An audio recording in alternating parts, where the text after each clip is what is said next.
Domination, Machilipatnam కాపు domination. అక్కడేమవుతుంది, Pawan Kalyan గారిని తెలితే మరి ఆ కాపులే మరి గతంలో వీరికి ఓట్లు వేశారు. ఎందుకంటే అప్పుడు ఇంతగా తిట్ల కళ్యాణ్ గారిని, ఇప్పుడు చాలా దారుణంగా వీళ్ళతో తిట్టించారు. తిట్టించి సర్వేలు చేయించారు. సర్వేలు చేస్తే ఏమొస్తుంది, అక్కడ వాళ్ళకి రాదు సర్వే.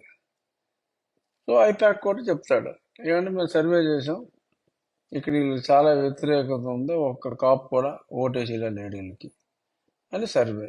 మరి ఇప్పుడు ఏం చేయాలి, ఆ కాపును తీసేయాలి అక్కడి నుంచి. సో ఆ రకంగా మరి జగనన్న కక్షకి పాపం అమర్నాథ్ అండ్ అంబటి కూడా బలి కాబోతున్నట్టుగా మరి వార్తలు. నిన్న ఆయన మరి కన్నీరు అంటే బాధతో అయిండొచ్చు, లేదు వాటెవర్ ఇట్ ఈస్, ఎందుకంటే జనాల్ని వారు అన్నాళ్ళు కలిసి ఉన్నారు ఏమో. మరి ప్రస్తుతానికైతే పబ్లిక్ ఉన్న సమాచారం ప్రకారం మరి వారికి అయితే సీట్ లేదు.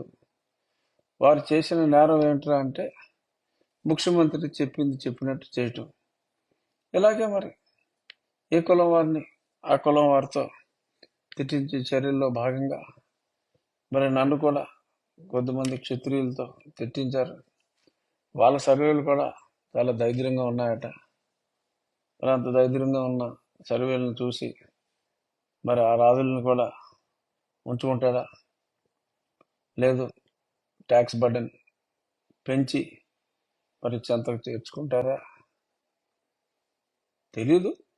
బట్ ఇలాగే ఇతర కులాల్లో కూడా ద్వేషించిన వారి పరిస్థితి మరి అలాగే ఉంది.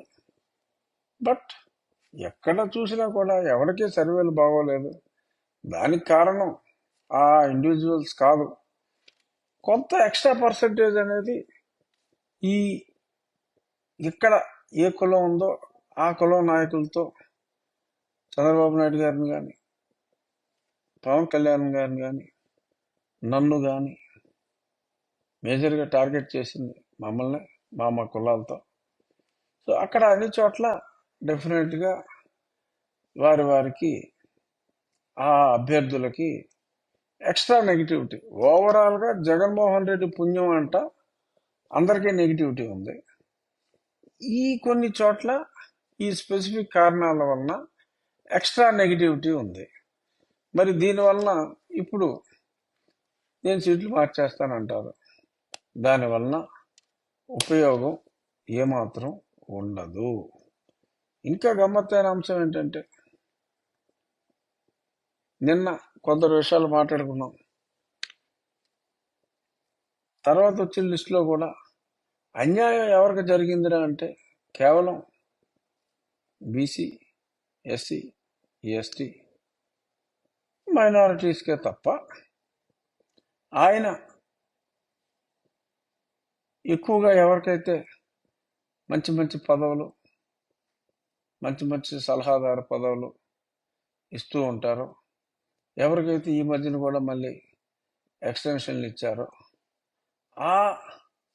ఆ కులం వారికి మటుకు ఏదో ఒకటి అర మార్కులు తప్ప మరి వారినైతే మటుకు పెద్దగా ఇటువంటి ట్రాన్స్ఫర్స్లో పెద్దగా వారు లేరు. మరి దానికి కారణం ఏంటి, వీళ్ళే ఎందుకు మార్చబడుతున్నారు అనేది, ఆర్ అప్పర్ కాస్ట్లో కూడా కాపు నాయకులే ఎందుకు మార్చబడుతున్నారు. ఒకటి అరా కమ్మ నాయకులు ఉంటే ఆ కమ్మ నాయకులను కూడా ఎందుకు మార్చటమో తీసివేయటమో వస్తుంది. ఒకటి అరా తప్ప, కొడాల నాన్నగారు లాంటి ఒకరిద్దరు తప్ప మిగిలిన కమ్మ నాయకులు అందరి పరిస్థితి కూడా అలాగే ఉంది. సో ఏ కులానికి లేని ప్రయారిటీ, సరే ఆయన స్వకులం అని అనుకుంటుండవచ్చు. బట్ ఏదైనా అక్కడ నిన్న